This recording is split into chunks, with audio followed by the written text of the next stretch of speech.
Salut tout le monde, c'est parti pour vos petites sorties. Je suis ravi de vous retrouver. J'espère que vous avez profité un peu de ces quelques jours de congé, de ces vacances entre guillemets, pour au moins souffler un peu à la maison. Chez vous, je vous propose d'y rester justement ce week-end avec le programme des petites sorties. C'est un coup de cœur lecture de Fabienne, libraire à la librairie Place Ronde à Lille. Et puis je vais vous parler également d'un humoriste qui livre son tout nouveau spectacle à domicile. Transformez votre salon en scène de théâtre. C'est l'idée d'un humoriste, Yacine Cassi. Il est lillois et plutôt que de continuer à se morfondre, il a décidé de jouer son tout nouveau spectacle en toute liberté chez vous. Il parcourt donc les routes de la région lilloise accompagné de son micro. Si tu m'enfermes dehors, ça commence bien. Salut Yacine. Salut.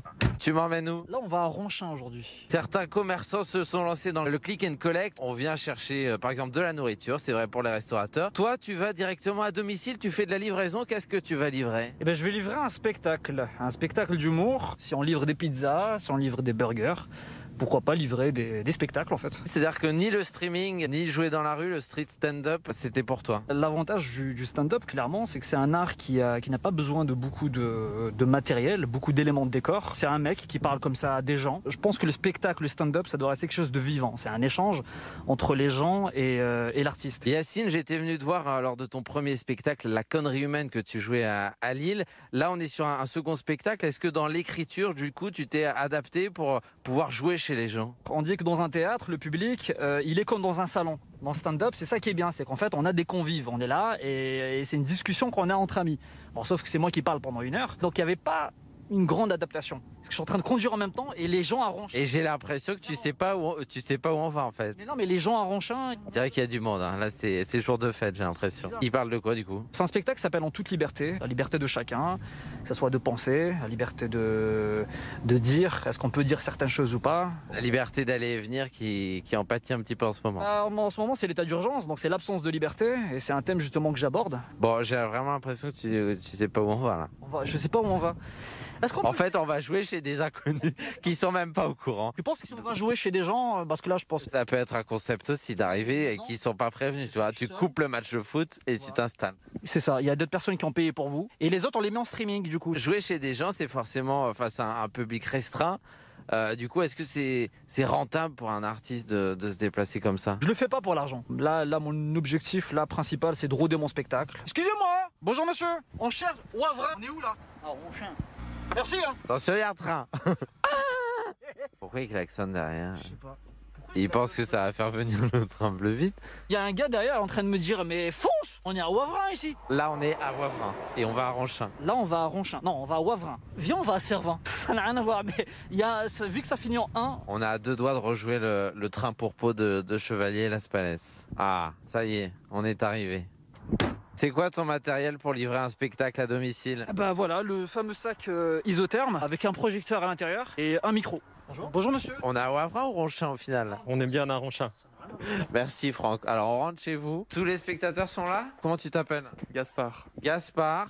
Nico. Franck. Florence. Margot. Et Margot, très bien. Le public est au complet? Ah, il manque quelqu'un. Ce qui est bien au final, c'est qu'à la maison, on peut démarrer le spectacle alors qu'on veut. Bonjour, comment tu t'appelles? Zoé. Zoé, très bien. Bon, alors tout le monde va pouvoir s'installer. Non pas dans des fauteuils rouges, mais un beau canapé d'angle. Est-ce qu'avant de démarrer, on peut tester les applauses?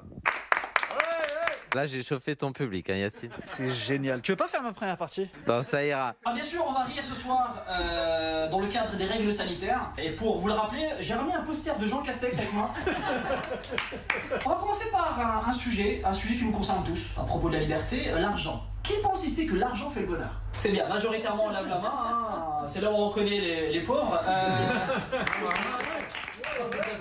J'aime bien le rap français. Ce qui est fascinant dans le rap français, c'est qu'ils parlent tout le temps d'argent. Hein, parce que pour eux, c'est clair, ça fait le bonheur. Hein. J'ai écouté un son de Huss l'Enfoiré il y a pas longtemps. Donnez, moulaga.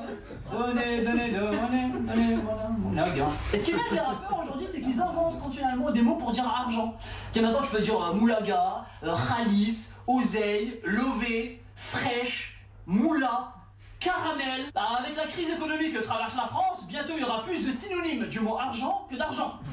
J'ai jamais vu personnellement un distributeur de bouffe avec marqué dessus attention, ne rends pas la moulaga. Franck, On est chez toi avec toute la petite famille. C'est une idée de toi de faire venir un humoriste? Ouais, c'est super sympa. Puis on participe aussi à la vie culturelle et c'est bien. Il faut soutenir les artistes. Spectacle terminé. Est-ce que ça vous a plu? Ouais. Merci Yacine. Allez, chaque semaine, je demande à mon invité de nous conseiller des choses pour s'occuper à la maison. C'est parti. Et on démarre, Yacine, avec une idée lecture. Tout est sous contrôle de Hugh Laurie, le Dr House. C'est un roman fictif. Donc c'est une histoire policière. Donc il écrit son personnage à la première personne. En fait, c'est une histoire sérieuse, mais avec une écriture burlesque. Et c'est très très fort. Pas sans rire. On va dire c'est un humour typiquement british. Et très fort. On poursuit en musique, tu as choisi Hardcore, sorti en 98 du groupe français Idéal J. C'est un morceau en 5 minutes, il te dénonce tous les tabous géopolitiques et tous les tabous de la société en 5 minutes.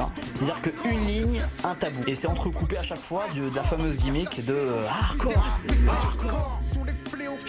On poursuit avec un film, tu as choisi Fight Club, sorti en 99 de David Fincher. Il y a l'apparence donc d'un film d'action, de bagarre, mais tout ça c'est un prétexte pour dénoncer la société de consommation. De prime abord comme ça, tu te dis, c'est quoi le rapport entre la bagarre et la société de consommation? Et justement, moi, c'est ça que j'aime bien. Et gimmick que je reprends, que j'utilise dans mes spectacles, c'est-à-dire que je pose une situation de la vie de tous les jours, mais c'est pour mieux parler de sujets plus profonds. Just Kids, des nouvelles de nuit, Patti Smith, Tonino Belloquista. La Daronne, Sérotonine, Michel Houellebecq. Anne-Laure Kerr. Allez, il est temps de retrouver Fabienne de la librairie Place Ronde à Lille. Livrez-vous, ce sont vos libraires qui piochent dans leur bibliothèque et vous conseillent. Bonjour Fabienne. Bonjour Colin. Votre coup de cœur cette semaine, Fabienne, c'est Presque rien de la Lilloise Hélène Nattier. Hélène Nattier vient d'écrire ce livre sur sa vie blessée, torturée de petite fille